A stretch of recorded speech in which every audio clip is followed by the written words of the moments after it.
The Technical Director. The Technical Director is the operator of the switcher. The switcher is the equipment that is used to select what is fed on air or what is being taped. The director has a full selection of what is being recorded. It can come from what is being shot on the studio floor with cameras 1, 2, or 3 focused on the talent, or the videotape to be fed by another videotape recorder, or maybe the camera with the graphics.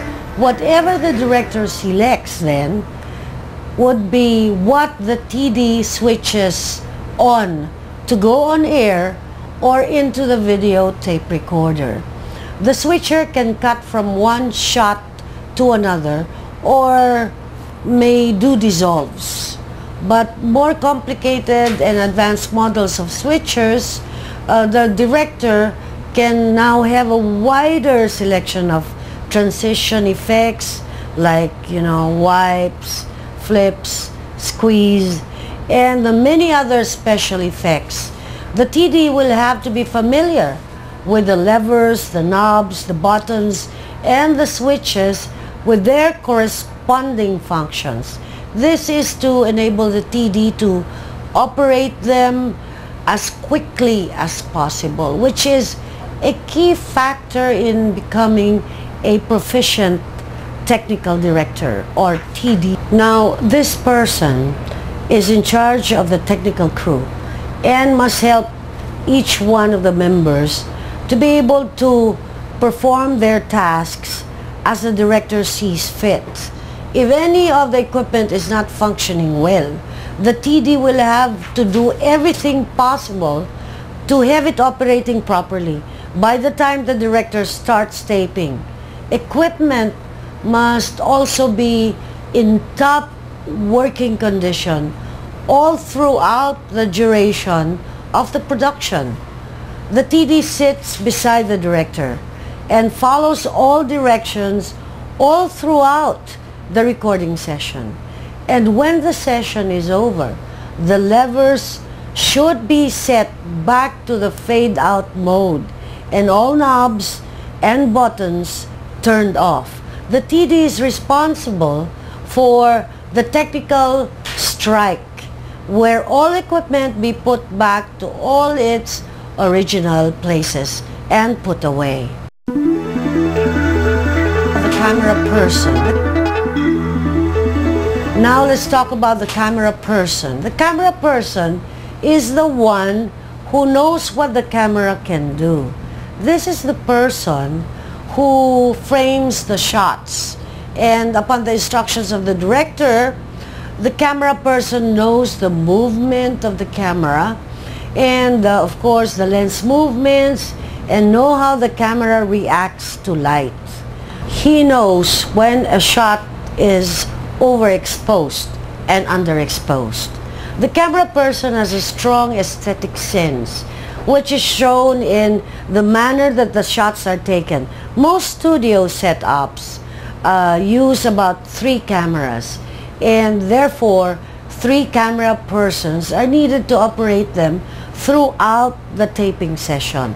There can be as many as 9 cameras in one setup, or that can be linked together by the switcher or the special effects generator, SEG as we call it.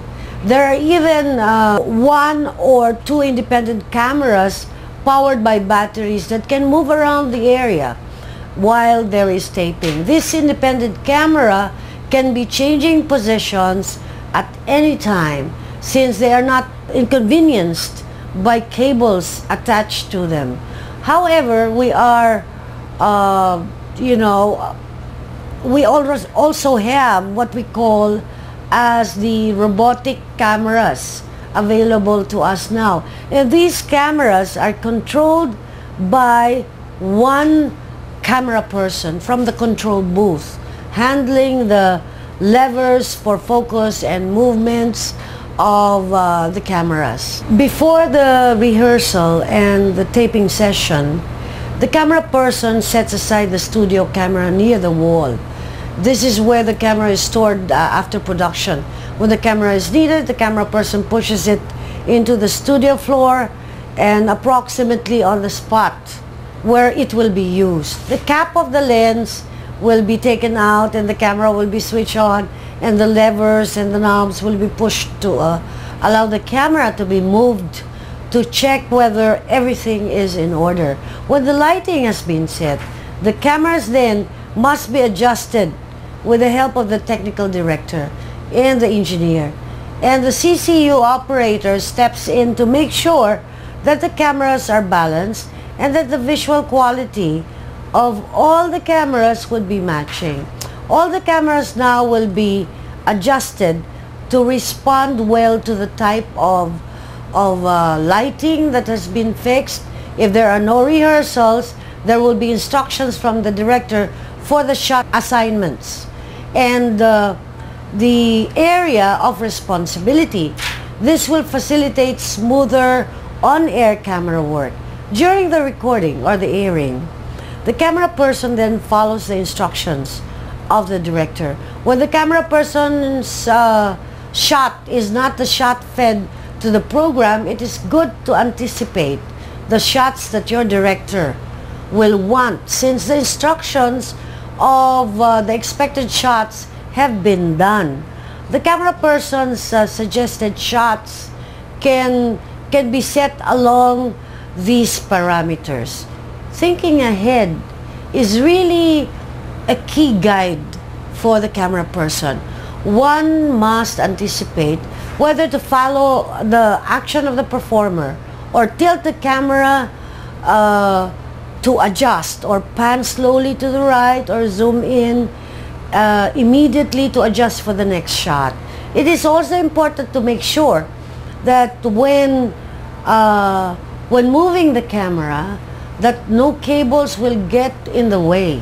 At this point, we have discussed the work of the camera person as a highly automatic and technical work and creative, the creativity should also be there. It seems that it is difficult to accommodate this in such a routine mode. If you're a camera person, you really have to innately have this feel of shots. And there are, however, productions that require a good amount of input from the camera person. This has its roots from, filmmaking traditions where the camera person is considered as the cinematographer, the videographer, or the director of photography. This person is in charge of the principal photography, or most often claims the work of the lighting director as well.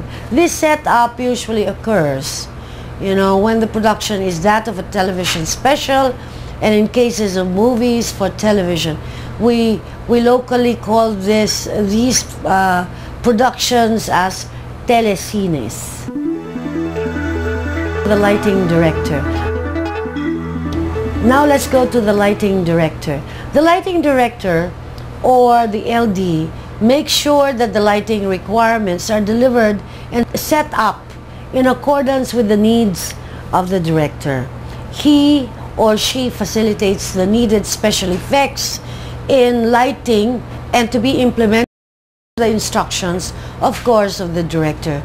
This person has a crew of lightmen to make sure that all the areas that have been indicated to be lighted up are implemented and that the overall effect is accomplished.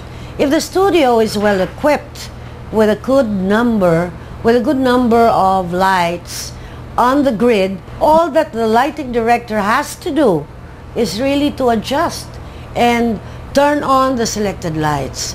But if the studio does not have enough lights, the lighting director asks his men to attach more lights on the grid or to implement the best possible illumination, and of course the needed mood. The needed mood must be attained. Now, the lights on the studio floor are usually attached into a dimmer board, which then allows the gradual changes in illumination. There must always be a great alertness in adjusting these lights as the director instructs changes during the rehearsals.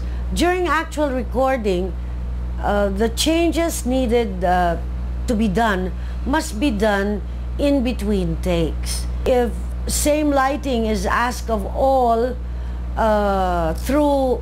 throughout the program, then the lighting director or the LD has not much to do, but just prepare for the unforeseen adjustments. The audio operator. Now let's talk about the audio operator. The audio operator is the one in charge of all audio matters in a production. Now, some audio work is done in the control booth and some on the studio floor. The audio operator also operates and controls the audio recorder for music or sound effects that may be used during production. And sometimes a spinner can also sit for the music selection, which should be done before rehearsals and taping. Before production, the audio operator selects the appropriate microphones. The director gives his needs in terms of the number of microphones, whether they are lapel or handheld or microphones on stands. There may even be requirements of boom microphone or microphone hanging from the lighting grid. The audio operator then makes sure that these are in place for rehearsals and the actual recording. Once all the microphones are in place, they must all be tested to make sure that they are all working properly. Most productions require at least 2 audio operators. One operator takes charge of the main controls in the booth, adjusting the audio, while the other is in the studio floor speaking on the microphone for the microphone tests. And if there is only one audio operator, then the floor director can speak on the microphones in place of the other audio operator. All these should be done before the talents take their places on the set. It is likewise imperative that the talents themselves will do microphone testing, since they would have varied voice volume. So the operator can put markings on the audio console beside the microphone inputs. Masking tape is used where the names of the talents are written and stuck to their corresponding microphones. When the recording is ongoing, the audio operator is guided in the control booth whose microphone is what and can easily do further adjustment if needed. The teleprompter operator. Now let's talk about the teleprompter operator. The teleprompter operator will be in charge of the teleprompter. Now, teleprompters are mirrors that are attached to the camera, and it's attached to the camera lens, and it allows the talent now to read the script without looking away from the camera. So the person in charge of this is called the teleprompter operator. In most newscasts and talk shows, all cameras have teleprompters so that the talent can address any one of the cameras and have the same script ready, and to be read.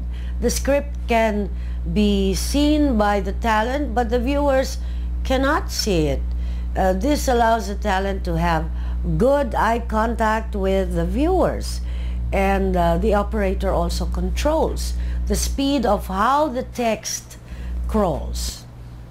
The speed is maintained at the pace that the talent delivers the lines. In some cases, the talent can control the speed of the teleprompter before the recording begins. The script can be fed to the computer without being retyped. But if there are any last-minute changes, it then must be retyped by the teleprompter operator. When taping starts, the text should be well adjusted and should, come out in the middle of the screen, and the speed of the teleprompter must be just right. The graphics operator. Now let's talk about the graphics operator. Originally, the graphic operator was called character generator or car-gen operator. The character generator was the simpler machine that can only generate written text for the opening and closing billboards. The names that come out on screen and the other written text on the screen are also created by these character generators. But with the more sophisticated machines that we have now, that can now create graphics, bar charts, drawings, and even animation, the operators of these machines are now called graphics operator. Today, graphic operators are mostly artists who have the sensitive eye for design, balance, and space organization. The graphics operator, together with the director, they have to sit down and discuss the requirements to more complex applications. During the taping, it is important that all graphic requirements are ready and accessible at the time of use. So we can say that the graphics operator thinks ahead and is always ready for the director's needs. The video operator. Now let's talk about the video operator. Now the video operator has always been known as the VTR operator or the VCR operator. They operate the videotape, records, and also attends to the video camcorders. Today, video discs and computer drives are now used for recording, especially for pre-recorded productions that need non-linear editing in its post-production phase. Today, these operators are now known as video operators. They are responsible for recording the program being produced. The playback and the recording of previously taped materials to be used in the program are also part of the job of the video operator. Now, before the program starts, all video materials should be queued so that it is easily accessible when the director needs them. There must be a tape or disc inserted in the recorder for immediate use when the taping session starts. The blank tape for recording has to be not write protected so that it can be recorded on. This is very important. Let's not forget this. And for the video materials which will be inserted in the recording should then be write protected so that it will not be accidentally erased. If there are many roll-ins or video insert materials, a production assistant may be assigned to do the rewinding and the queuing of these materials. The VTR, VCD, and VCR must all be properly set for the recording. The production designer. Now let's talk about the production designer. It is said that if you take out production design in a work, all you will have left is a naked talent in front of the camera and nothing more. The production designer, together with the director, sets the visual framework of the show. With the production design, one can tell if it's a talk show, a game show, a drama, or even comedy. In narrative, meaning drama and comedy, through sets, wardrobe, makeup, props, and hand props, one can tell what kind of lives the characters lead or the type of occupation the main character has, even if there's no dialogue. The people working for the production are the set designers, art designers, wardrobe designers, props men, makeup artists, and construction workers. For the productions with special needs like action scenes with gunfire and explosions, or even aging fast in front of the camera, may require the PD to hire pyrotechnics specialists or prosthetics artists. For programs that do not need changes in sets nor location in the entire show, allows the production designer to do the work prior taping. But for productions with numerous setups and set changes for its main sequences, the whole staff of the production designer is on their toes with their pile of, bed sheets, bed covers, tablecloths, the scarves, and some call the box that contain all of these things the magic box. And the wardrobe department will have to also be ready with the performers or the actors' changes. The smaller productions, in other words, the productions with less budget, the actors are asked to bring several or numerous changes depending on the number of sequences they are appearing in. The director, together with the production designer and the wardrobe designer, then selects the appropriate wear for the corresponding sequences. Production assistants. Now, let's talk about production assistants. The production assistants perform the minor jobs to be done, from distribution of scripts to most, anything deemed necessary by the executive producer, the assistant director, the floor director, and even the editor. Seldom will the director directly deal with a production assistant. However, in highly, unionized setup, which is not so in the Philippine setting, jobs are getting to be more specific, and production assistants whose job description is usually generic is slowly disappearing in the list of production crew. As technology advances, there are jobs that find themselves, obsolete, and just as we find new jobs because of new technology. The talents. Now, let's talk about the talents. The performers and the actors are categories to classify talents that go in front of the cameras. The performers are hosts, reporters, commentators, interviewers, demonstrators, and moderators. Actors are those who portray characters in a narrative. Now, what are the tips? Let me give you the tips for performers. Now, what is important is you have to be sincere. The performers usually talk to their viewers directly. The talent must realize that the medium is a very intimate medium. the process of communication with the viewers transpire in their living rooms, dining rooms, and even in the bedroom.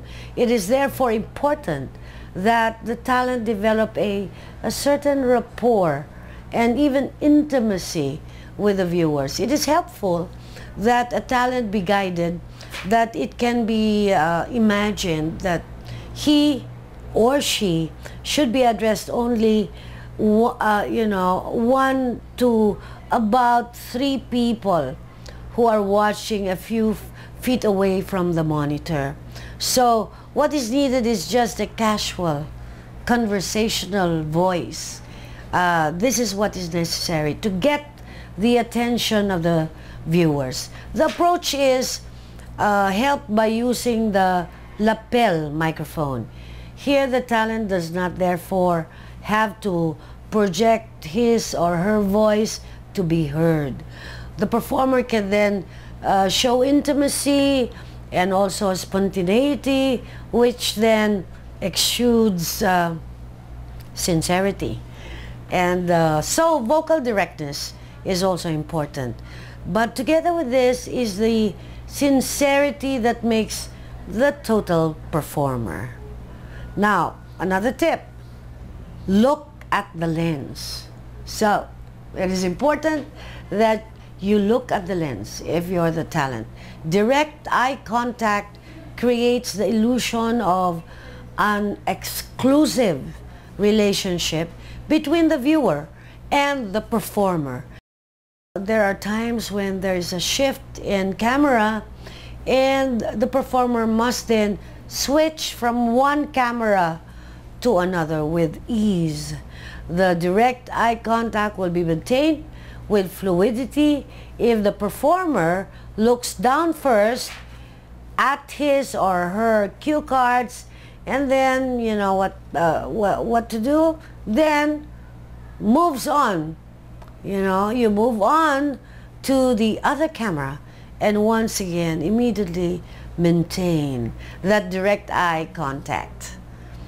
Now avoid mannerisms. Since we are talking about a very intimate medium, any form of distinctive voice and facial mannerisms can be magnified in this medium. Mannerisms like saying and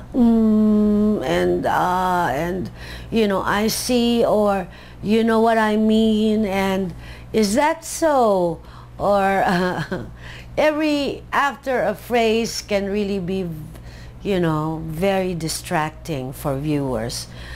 Facial mannerisms like twitching of the eye or bringing out the tongue when embarrassed are certainly necessary to take out, as this will distract viewers from paying attention to you if you're the talent. There are mannerisms that can be easily taken out, like maybe tapping of the pencil on the table, or scratching of the nose, or snapping the fingers. If you are the talent, be open to suggestions from the director, from people who see you. Remember that other people can see you, and being open to their comments will make one improve for the better. Know your script. That's the next one. Know your script. All programs will have a specific treatment that the director will explain. The performer will probably be reading from a full script or from a general outline of the program. Guests on the programs will also most often just have a general idea of what the topic of conversation will be, and some general questions that may vary when taping time comes. This then allows the guests to ad-lib.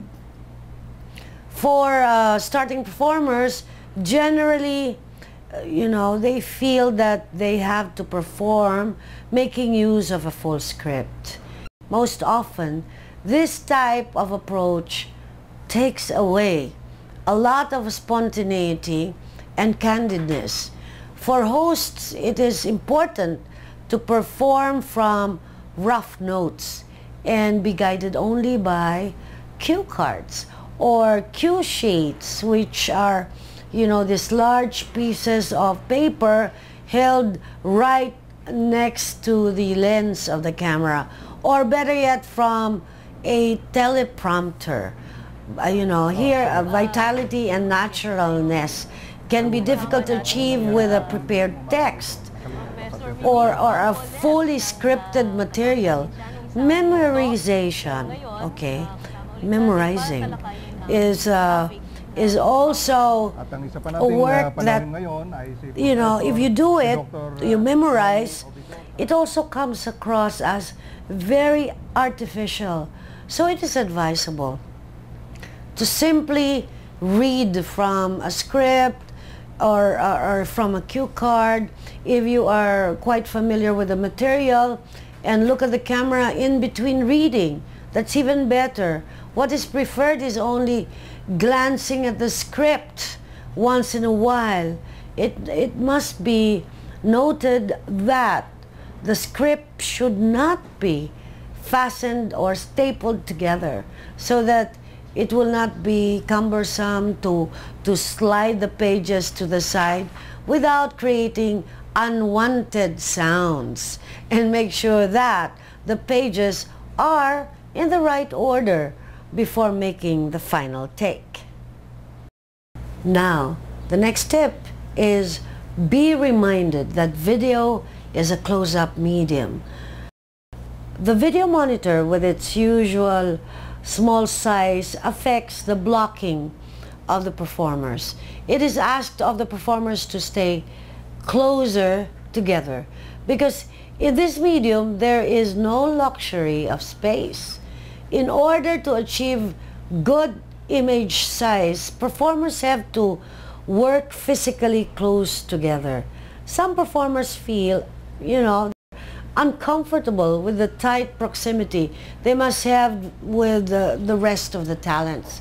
Some talents start with the program with having the right amount of closeness, but you know, after a while they wind up having a big gap in between them as the program goes on. This then creates an unacceptable gap, which in difficult, you know, it's difficult for the camera person to come up with a good framing. Performers must then practice in getting used to relative closeness when coming out on television. Awareness of technicalities. Now, as a performer, you have to be constantly aware of where the microphones and lights are, and don't, you know, you should not walk out of the light or out of the range of the sound pickup. Even if you see all of these intimidating arms waving and waving of the floor director, you know, do not show that on screen that you are acknowledging his presence by nodding at him or, you know, or looking at him. What is important is you understand your FT. You should be aware of where the floor director is. Be aware of him all the time. But it is the floor director's job to stand where you can easily see him or her. Don't handle the microphones except hand mics. And avoid playing with the microphone cord, because both can ruin the audio. When you are asked to give an audio level, speak as you will speak during the program. Some performers will mumble relatively weak audio check and then boom out, you know, boom out on air with their best, you know, performance with all the bravado. And, you know, if you will just, you know, if you will just do the opposite. And of course, what happens is that there is not good, you know, what happens is that the audio adjustments just go kaput. And now, you should also give warning. Don't make any big sweeping gestures, because the chances are that the camera will be on a very tight shot. There is a likelihood that the camera has to close up, you know, go on close up. And whenever you can help, you know, you have to help your director. You have to prepare him for an important shot by telegraphing them ahead of time. Though you know, you should not really give directions on the air or be the director yourself. What you can do is just mention like, now it's time that we should move over to, and so on. In the same way, it is important to slightly and slowly move towards the direction you want to go, prior doing a major movement. You may lean forward a little, and then so that the camera can follow, and put your hands on the side of the chair and slowly lift out of your chair. In this way, the camera is enabled to follow you smoothly. You should move slowly and avoid fast and jerky movements. This gives the camera operator a good chance of moving along smoothly. In cases of, you know, wanting to hold up an object for a close-up, make sure you prop your arm close to your body to rest your arm on the table so that you can have a steady hold of the object. You might as well put the object down on the table so that the camera can now take a good shot of it. Now, let's talk about the clothes. If you're going to perform on a program, you should try to find out something about the set so that the clothes you wear will not clash with your sets. If you are going to be sitting on a brown chair, you should not be wearing brown, because you will, you know, be drowned by the chair. Do not also use highly contrasting colors, unless, you know, they meant that the program be in extreme, colorful, and dazzling theme, then that's different. But in the more subdued intensity of color, the better. Muted hues are recommended. And dark and somber grays and browns be more or less appropriate than lighter shades and pastels. You know, line is also an important design. It is something to be considered or be looked at all the time. Vertical lines, for example, tend to emphasize tall and slender proportions. Horizontal stripes tend to exaggerate weight and mass. There is a saying that you look, you know, 10 pounds heavier when you are on screen. White shirts also against dark suits give some problem to balancing of the color. Television cameras have a limited contrast ratio. Try to avoid very high contrast with skin tones. Dark colors, for example, will make a pale person look even more pale. Finally, a detailed pattern should be avoided. Clothing with rich, thick texture photograph well on television. Now, clothing with fine patterns usually will not, because it is too distracting and hard to make out once it has gone through the TV process. Thin stripes, you know, and the herringbones and small checks can also create a more, you know, distracting visual vibration caused by interference of clothing pattern and the TV scanning lines. One other minor clothing consideration involves chroma keying. Now this effect wherein talent is trapped against the colored background, usually blue, sometimes green. Then the blues, or the greens are removed, and then something else, a picture of a building, is inserted in its place. So the problem would set in when given high contrast or contains a lot of blues for chroma keying. You know what will happen? All this will disappear. All this will disappear when chroma keying comes in. All the places with blues and with greens. And then the background picture will show through. So, it is important to ask if chroma keying is going to be used, or even in post-production if there will be matting involved. So it's good to ask. Now let's talk about makeup. Never go on air with a shiny nose, cheeks, or forehead. Though many productions do not require makeup, like reality programs, also documentaries, and even some talk shows, it is however advisable to put some makeup on if you are the host of the show. Makeup takes away some blemishes that may be distracting to the audience, such as public affairs shows, actually do not require formal makeup. Guests can come as they are, and it's just okay. It's pretty fine.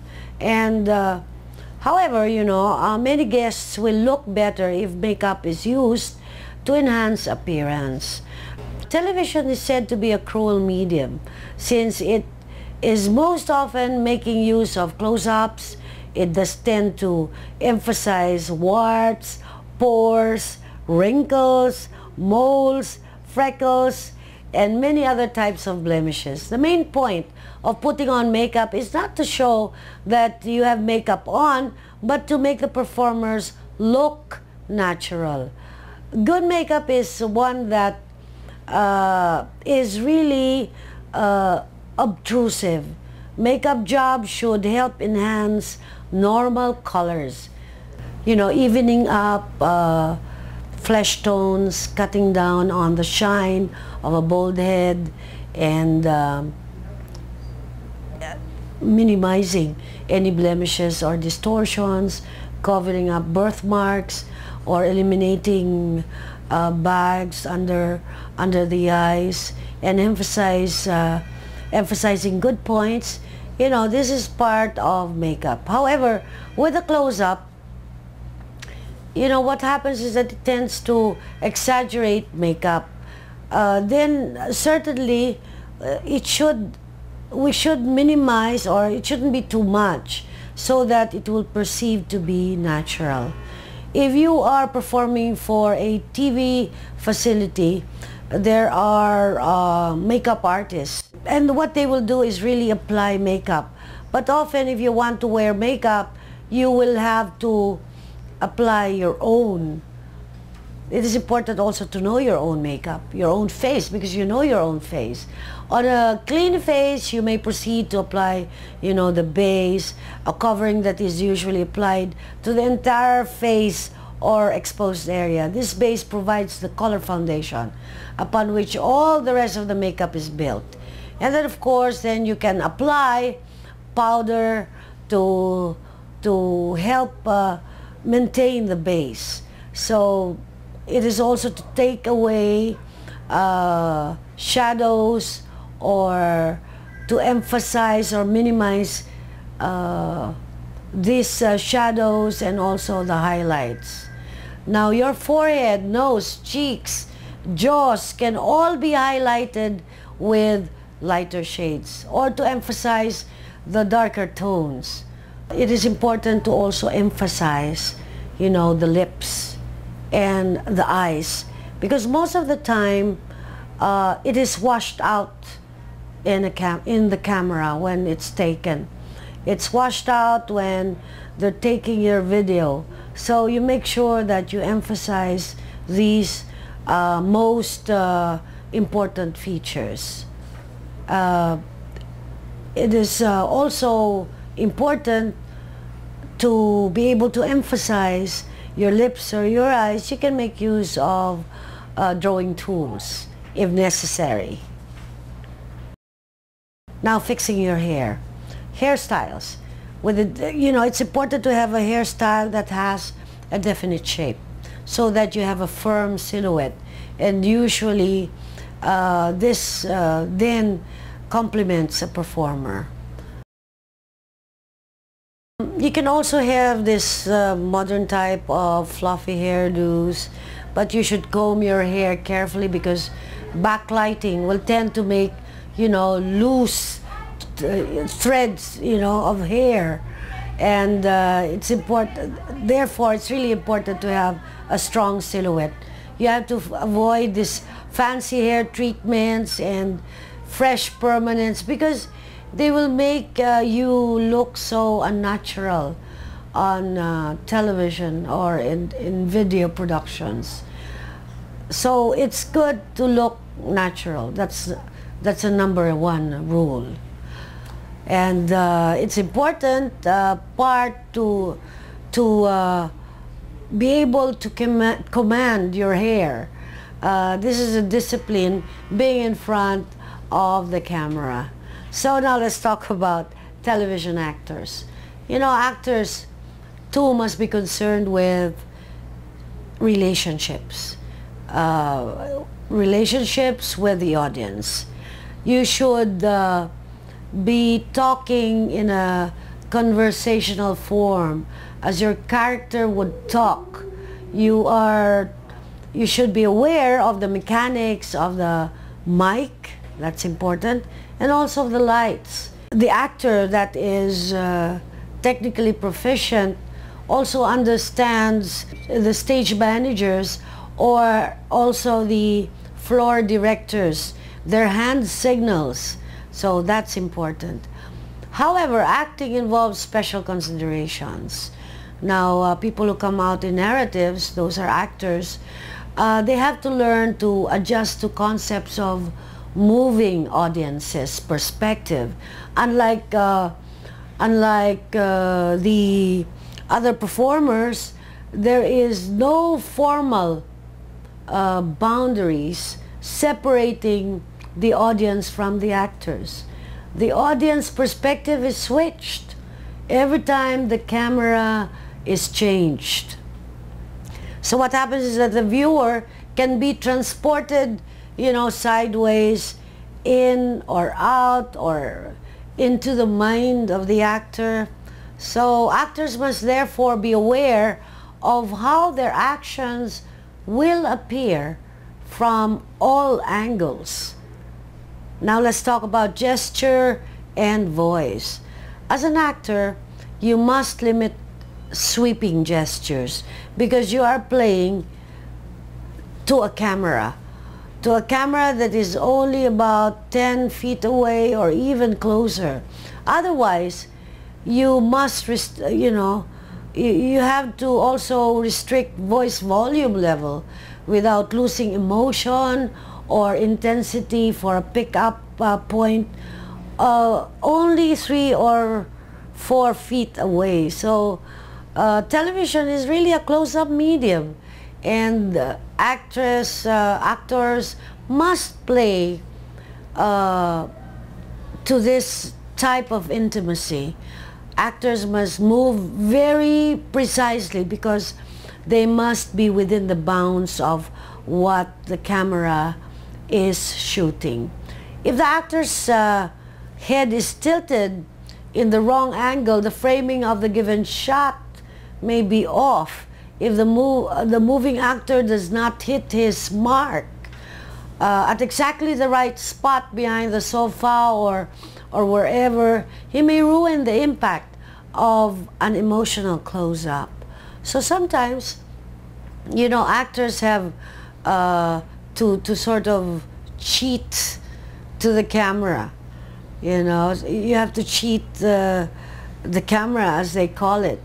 An actor in a two-shot, for instance, would be directed to turn his head or face lightly over the camera, then looking directly at the other actors straight on. Such cheating is not perceived by the viewer.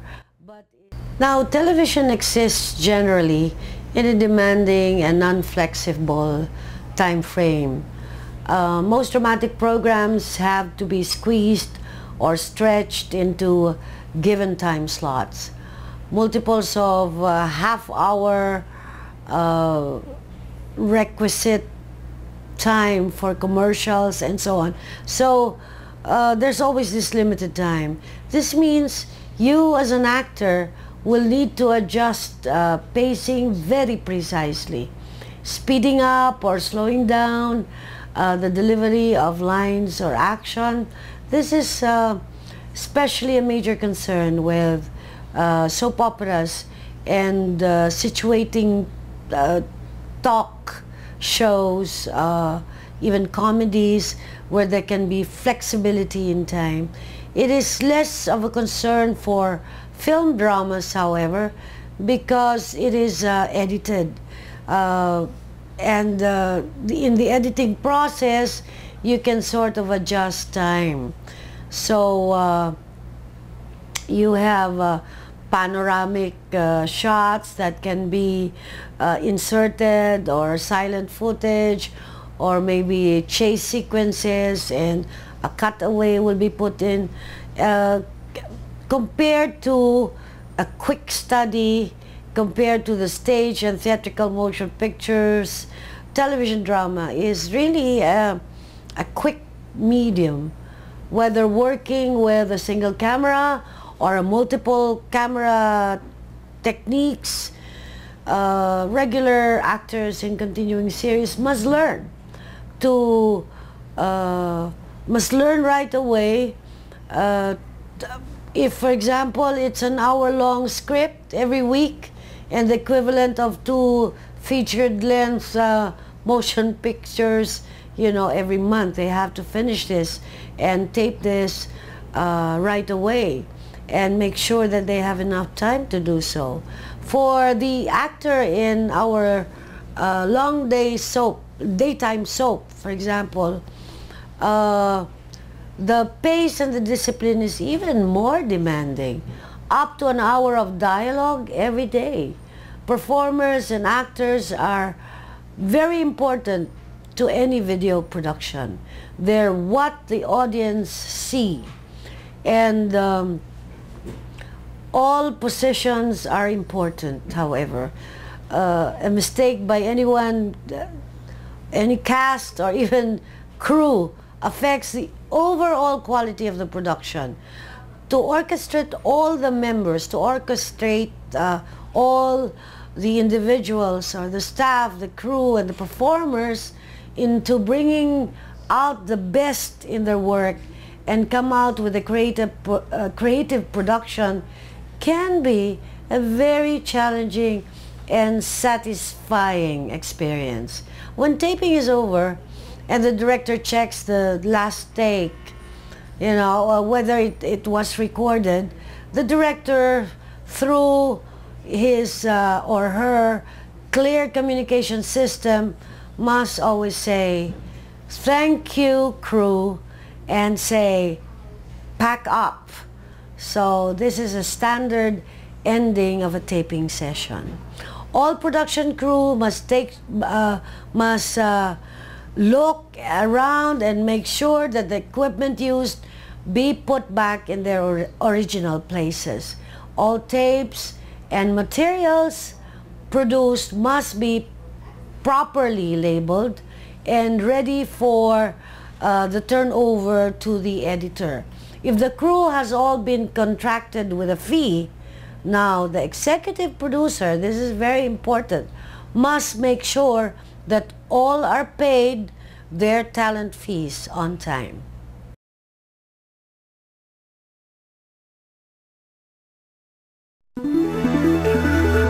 The editor. And now let's talk about the editor.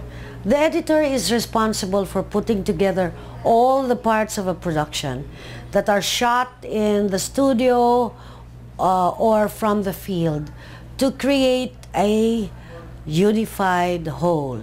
In the case of a program that goes on air or is taped as live, the work of an editor occurs before the major taping. This means that his work is confined to the editing of the shots taken in the field and put together for an intro part to something that will be discussed, or in case of a newscast, the materials are pieced together to do what we call as a news story. In some cases, the editor edits the show that is in progress. Like in the case of a basketball game, for example, the footage that have just been taken can be edited together, making a montage of shots of him in action to come out with some story that focuses on a particular player and the way he is playing, and and back to the present game. In cases of a live talk show that do not have video inserts and other materials to be inserted in, it's just like a straight talk show. The editor is really not needed for that particular production. If most of the program is produced with a multi-camera system, making use of a switcher, the less editors are needed. It can be said that the TD or the technical director is already accomplishing the editing part. By using the switcher, the TD in a way edits the program as it is being taped. However, for programs that have been recorded by a single camera, and more especially so when it is a narrative, an editor is very much needed to give continuity to the work. If the editor works alone, the script is necessary to be a guide for editing. The editor sometimes is given some room to practice his or her creativity, and sometimes allowed to deviate a little from the script. However, the usual editing that is done for programs that are taped as live is simply to take out the fluffs or to shorten it to its ideal length of time. Linear editing, it can be compared to, like, say, the typewriter. When you had to type your term paper, or you had to type any document back then, where people used typewriters, so you just type it, you type on and on and on and on, and if you make a mistake, you have to do backspace, backspace, press the backspace button, backspace, backspace. But if the mistake is far too way into the page, you have to take out they have to take out the paper and insert a new one and type it all over again. So can you imagine if we had to type term papers and made the mistake at the bottom of the page of the footnotes, we have to type the whole thing all over again. That is what linear editing is. Non-linear editing is what the word processor did to the typewriter, where the word processor allowed us to go in between sentences, go right into we can type. If we had an idea, we know how to end the document, but we don't know how to start it, we can immediately start working at the end of the document, then work our way backwards, or whichever is more convenient to the user.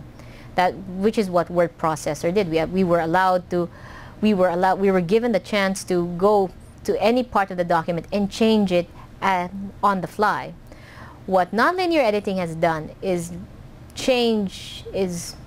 enable editors and enable media practitioners to edit the way they want to edit without being tied down by the technology. Linear editing is like, it's like we have a long piece of string. And in order for us to get from one end to the other end, we have to go through, we have to tie up this one string at a time to get to the other end. But in non-linear editing, it enables us to jump from one part to another without having to redo anything in between, which allows more flexibility. Nonlinear editing is the process of nonlinear editing is the same for any application that you will work with on any software, on any platform. The steps is always the same. It may look different, but it's always the same whether you use Adobe Premiere, Avid, Final Cut Pro. The steps are always the same. Yung process ng editing, first, there is capturing. Well, there is capturing, there is assembly, there are the filters, the transitions, motion, and rendering. What you do is you always begin a new project. When you begin a new project, you have to label it whatever your project name is. Then, when you begin a new project, anything that you do while you're logged into that project will be saved. You must save it into one folder, so you don't have to keep searching for files and folders like, hey, where's this file, I can't find it. It's easy to get lost within the maze of data there is in a computer. You need to you have to digitize your material. So when you digitize your material, you have to create a new bin. Now the bin is named after the film bin, which was used where editors would cut out, will have their will have the strips of film, and hang it on the bin, which is basically a clothesline of film. But basically, it has the same concept. You will have a digital clothesline of the various video clips that you have lined up together, depending on how you want to arrange it. Arrange it by name, arrange it by date, arrange it by size. It's up to you. Then one of the most important thing is to consider is the time code. If your video is shot with the proper time code, and you have shot listed it accurately, you can actually put your tape in, and the computer will automatically digitize what's on your tape, depending on what you have fed the data. Like I'm taking time code from 0001 to 0010 or things like that. It will automatically digitize it into the bin. And don't forget to save every like 5 minutes, or every time you realize that, oh, I have to save, because you never know that when the computer will hang or crash. You can never tell, or when there's a power outage or there's a power interruption. These things happen. There's no way to retrieve the data once it's gone if you didn't save your project. Then once you have all your clips in the bin, you now have to lay in the audio. Lay in the audio or lay in the music. It depends on where your project is based, if it's based on the images, or it's based on the audio, if it's based on the music, voiceover, script. It all depends on how you're going to go about it. Then you drag it in. You will always get two monitors, and one will always be your player and your recorder. Much like in linear editing, you have a player and a recorder. You have a player and a recorder. The one on the right is usually your recorder. Then you have a huge timeline underneath, which that will show you how far you're working on the project now. Then you have a bin. You just drag your film clip into the player, and it's automatically there. Then you just mark in and out and just drag it into the recorder, and it's automatically on the timeline. And you just keep doing that over and over and over again, and it's right there. And like in 5 minutes, or depending on how long your project is, it's all there. Now then, once you have done with your pre-edit, well, we call this a pre-edit, now you have to do your post-production. Capturing is basically the digitizing of your video images into your computer, or yung pag-transfer from your camera into the computer. So that's the first thing you do, capturing. So you have to consider disk space, hard disk space. As I said earlier, 5 minutes per gig. Ngayon, may dalawang technique yan eh. Either, kunwari you have a 30-minute tape, either you just capture everything from your tape into your computer. So, i-play mo lang siya, pumapasok na siya sa computer, nandun na lahat. Of course, kung malakas yung computer mo and malaki yung hard disk mo, pwede yon. Pero kung limited yung hard disk space mo, you only capture what you need.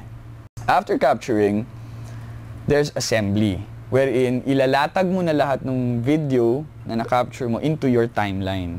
So, ilalatag mo siya either cut to cut, then i-set mo na yung in-out points niya, then you assemble your project.